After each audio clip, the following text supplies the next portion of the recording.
So एस्पायरंट्स इथं बघा तुम्हाला दाखवलंय मी या स्ट्रक्चर मध्ये तुमच्या लक्षात द्यायला असेल की ही एंडोमेट्रियमची लेअर आहे. यामध्ये जी खालची आहे ती बेसिलिस आहे आणि वरची आहे ती फंक्शनलिस आहे. आणि या सायकलच्या मध्ये आपण थोडंसं डिटेलमध्ये पण गेलो होतो एस्पायरंट्स, तुम्हाला आठवत असेल. हे सायकल तुम्ही थोडंसं लक्ष देऊन बघा की ही 28 दिवसाची सायकल आणि सायकल होत असतात दोन जागी. एक होत असते युट्रसमध्ये, दुसरी होत असते ओव्हरीमध्ये. याच्यामधलं अंतर सगळ्यांना कळतो का बघा, मी इथं डायग्राम दाखवतो. आधी डायग्राम दाखवल्यानंतर तुम्हाला अजून जास्त क्लिअर होईल. तर हे पहा, हा आहे फिमेल ट्रॅक. तर इथं आहे तुमचा हा फिमरी आणि हे आहे या साईडचा भाग. तर इथं असते ओव्हरी आणि हे आहे युटरस. तर एस्पायरंट्स इथं एक सायकल होते आणि तो दुसरी सायकल होते. पण विशेषतः ह्या दोन्ही सायकल सोबत होत असतात. ह्या दोन्ही सायकल सोबत होत असतात. ओव्हरी मध्ये सायकल होणारी आणि युट्रस मध्ये सायकल होणारी यांचा टायमिंग सारखाच असतो, म्हणजे एकदा चालू होतात. पण दोघांचे इव्हेंट वेगवेगळे आहेत. की इथं जो दिलाय मी खाली, हे युटरसचा भाग आहे आणि वरी जो दिलाय तो ओव्हरीचा भाग आहे. ही आहे युट्राईन सायकल 28 दिवसाची, 28 डेजची.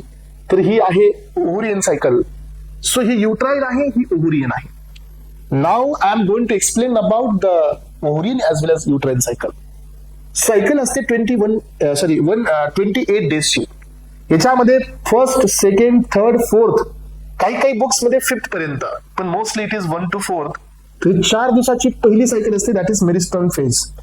मेरिस्ट्रल फेज मध्ये काय होतं की जे एंडोमेट्रियमचे जे 2 लेअर असतात त्यातली सगळ्यात बाहेरची जी असते फंक्शनलिस, तर ही इथून निघून जाते, ब्लिडिंग होतं.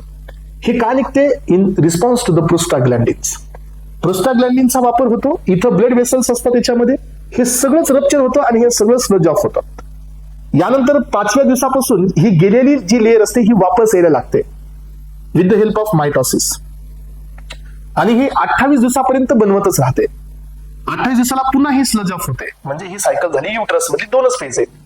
एक आहे मेरिस्ट्रेशन सायकल, दुसरी आहे प्रोलिफेरेटिव्ह फेज. ही प्रोलिफेरेटिव्ह आहे 5 दिवसापासून ते 28 दिवसापर्यंत. मग आता आपण ओव्हरियन सायकल मध्ये चालायचंय. युट्राईन सायकल मध्ये 1 ते 5 दिवसात काय झालं, 1 ते 4 दिवसात काय झालं, मेरिस्ट्रेशन झालं.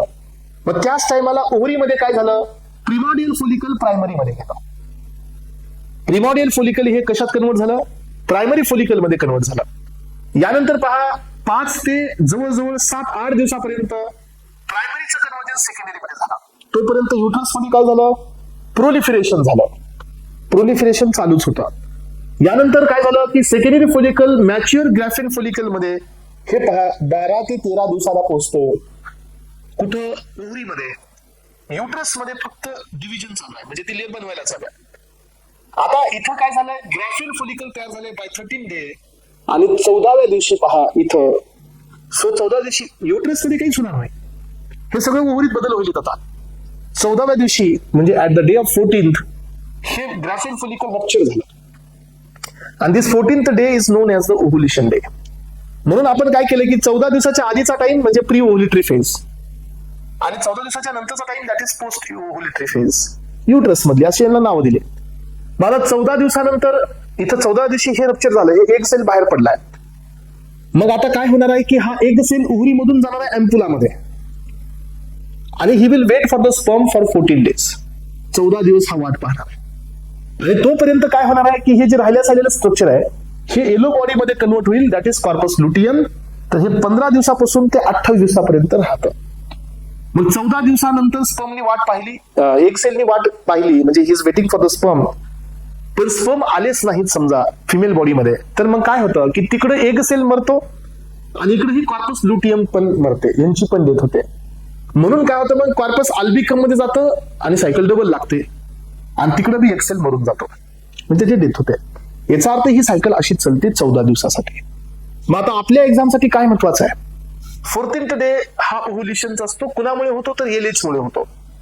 कॉर्पस लुटियम जी बॉडी आहे येलो, तर ही बॉडी कशाची आहे, तर ही बॉडी प्रोजेस्टेरॉनच्या सिक्रेशनची आहे. बघा, प्रोजेस्टेरॉन, इस्ट्रोजन इथून सिक्रेट होत असतात. म्हणून ही असते लुटियल फेज, कारण तो कॉर्पस लुटियम असतो. याला दुसरं नाव असतं पोस्ट ओव्हुलेटरी फेज, कारण हे ओव्हुलेशनच्या नंतर येते. यानंतर इथपर्यंत पहा, इथून इथपर्यंतची असते 14-13 दिवसापर्यंत फोलिक्युलोजेनेसिस. फोलिक्युलोजेनेसिस का, कारण प्रिमॉडियलचं प्रायमरी, प्रायमरीचं सेकंडरी, सेकंडरीचं ग्राफेन, ग्राफेन रप्चर. हे 13 दिवसापर्यंत फोलिक्युलोजेनेसिस असते ओव्हरीमध्ये. तसं युट्रसमध्ये 1 ते 4 दिवस मेरिस्टेशन असते. पण एसपर्यंत ह्या दोन्ही फेज वेगवेगळे आहेत, पण दोघांचा टायमिंग हा सायमल्टेनियस आहे.